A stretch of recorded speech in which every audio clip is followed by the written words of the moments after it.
Hey friends, a couple things stand out as I look at this week's scripture passage, which comes from the early part of Acts, shortly after Jesus has ascended. One is that it numbers the followers of Jesus who were with the disciples at that time, and it said there were 120 in the room. So that's an impressive number. It shows that there are a lot of folks following Jesus even at the time of his death and resurrection.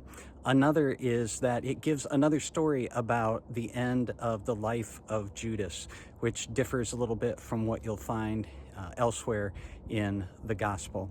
And then finally, it talks about the importance of completing their number. They lost Judas when he betrayed Jesus and they were no longer 12, and it was important to them. They even cite scripture. It was important to them to fill that spot. And so it said they had a couple different candidates. They had Justus and they had Matthias, and they threw lots to see who would fill that 12th position.